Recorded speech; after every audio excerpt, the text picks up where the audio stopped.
William King Hale was born on December the 24th, 1874. He was a cattleman, born in Texas, and he had close ties to the Osage Indians, becoming known as the King of the Osage Hills. And when members of the rich Osages began being mysteriously murdered one by one, using his strong political ties and influence with the local law, he promised to solve the killings of these people who were so beloved to him. He will be a major character in Martin Scorsese's Killers of the Flower Moon, being tied closely in the story of the mysterious killings. Very little is known about Hale's early life. In fact, he seemed to appear out of nowhere, around 20 years before the murders took place. He arrived in Oklahoma with a modest set of clothing and a worn Bible. According to someone close to him, Hale had embarked on this journey as part of a fight for life and fortune in a raw state of civilization. Hale found work as a cowboy on a ranch, working hard day and night in exchange for little reward. He would herd and drive cattle, come storm, lightning, and hail. He survived stampedes, and the difficult work made him a man often smelling of manure and with a body battered by the strenuous tasks set for him. However, Hale was not resigned to the unrewarding life of a cattle rancher. As a businessman once said of Hale, "He is the most energetic man I ever saw. Even when he crossed the street, he walked as if he were going after something big." This energy saw Hale manage to borrow and hoard enough money to buy his own herd of animals in Osage territory, though soon after he went bankrupt. Undeterred and driven as ever, Hale started over, often even sleeping in a tent on the cold and windy plains in the early days. Hale would go on to be educated and adept in the likes of branding and the selling of stock. His profits began to rise, and as they did so, Hale bought more and more territory from the Osage Indians and other white settlers until he had garnered around 45,000 acres of land.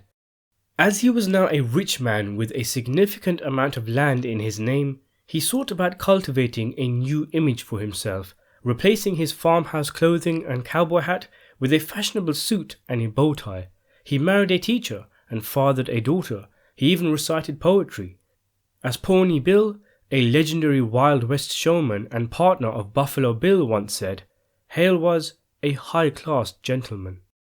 In his new look and character, Hale was named a reserve deputy sheriff by the law, giving him the right to carry a badge and lead a posse.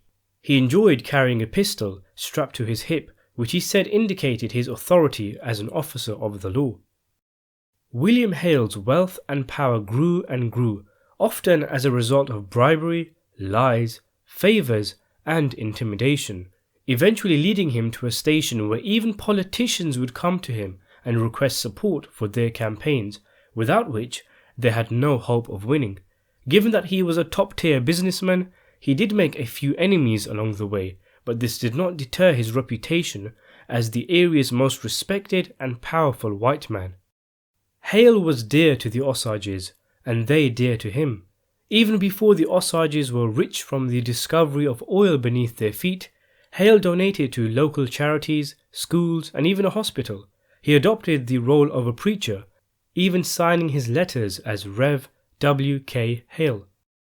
A doctor once said of him, "I couldn't begin to remember how many sick people have received medical attention at his expense, nor how many hungry mouths have tasted of his bounty."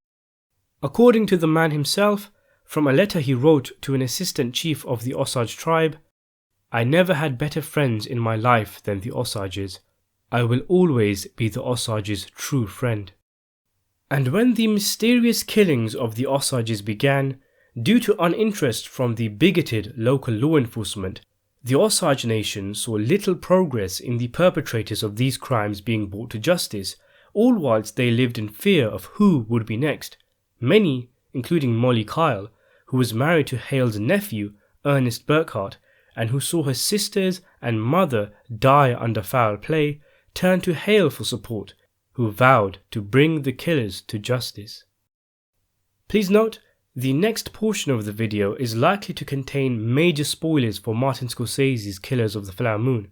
Hale's story gets very interesting, but it's impossible to tell it without going into detail of the murder spree. Be warned, Though Hale and other white settlers purchased land from the Osages, it was not legal for them to purchase the oil head rights that belonged to the Osages, which would have given them free access to the oil that was discovered on Osage land. The only way the head rights could move from person to person was via inheritance. In the summer of 1921, the very first of the murders was discovered when the sister of Molly, Ann Brown, was found dead in a remote ravine in northern Oklahoma with a bullet hole in the back of her head. She had no known enemies. Only 2 months later, after becoming suddenly ill, Molly's mother, Lizzie Q, died. 2 years later, her cousin, Henry Rowan, was shot and killed. In the same year, Molly's other sister and her husband had their home blown up by a bomb, killing the both of them. At least 24 people were murdered in total, and it wasn't just Osage Indians.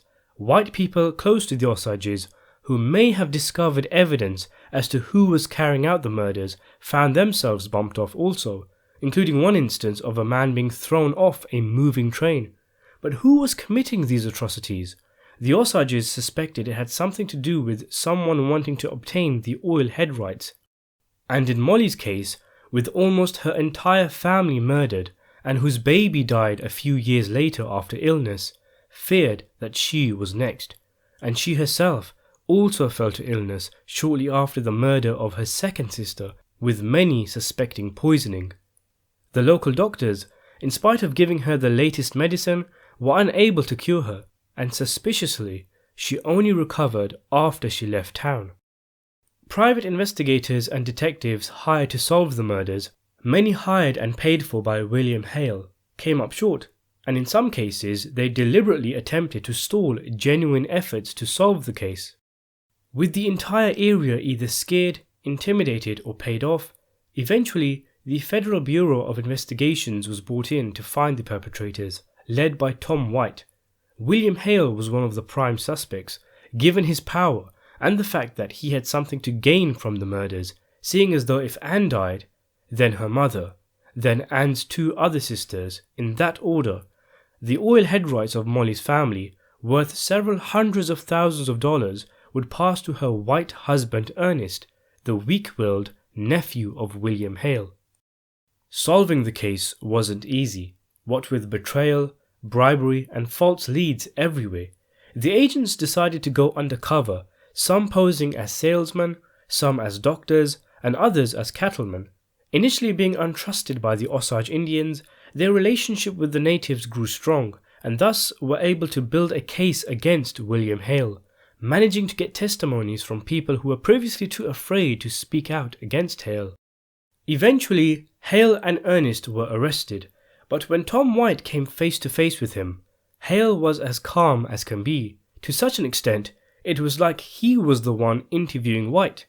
White told Hale of the undisputable evidence the FBI had acquired over time, but incredibly, Hale decided not to confess and said that he would fight the case in court, confident of victory.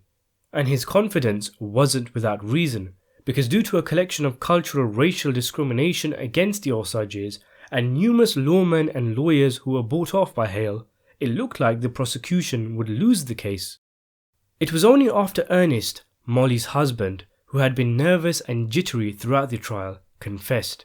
He admitted that Hale had masterminded a plan to one by one murder the family of Molly with the help of Ernest and another nephew of Hale, until the inheritance would lie with Molly and her family. Ernest was aware from day one and played an active role in the assassinations of his own in-laws, and with Molly also being poisoned but surviving, it is unclear whether Ernest was aware that his own wife, who he had been happily married to for years and with whom he had brought up children, was on the hit list. Surely he would have known though, and perhaps it was as a result of this guilt that he ended up talking. Even after his confession, Hale's lawyers managed to convince Ernest to retract his confession, which he did, but then he flipped again and became a witness for the prosecution. It was revealed that not only were Hale and his nephews in on it, but also members of the local law, people of power, lawyers, hired killers, and even the doctors who examined the dead bodies and had been treating Molly were in on the plan. Those who threatened to expose this terrible conspiracy or stumbled upon evidence were also murdered by Hale and his associates. It took 4 trials to finally put Hale behind bars, but in the end, he was only convicted for one murder in 1929, for the killing of Molly's cousin, Henry Rowan. Only a week after the death of Rowan, Hale attempted to cash in on a $25,000 life insurance policy he had on Rowan. He was sentenced to life imprisonment, but eventually paroled in 1947 on account of his advanced age, being 72 years old, and his good record whilst a prisoner. An Osage leader once said that Hale should have been hanged for his crimes, and it's thought that his release might have been a result of Hale's political influence and his adept ability in bribery.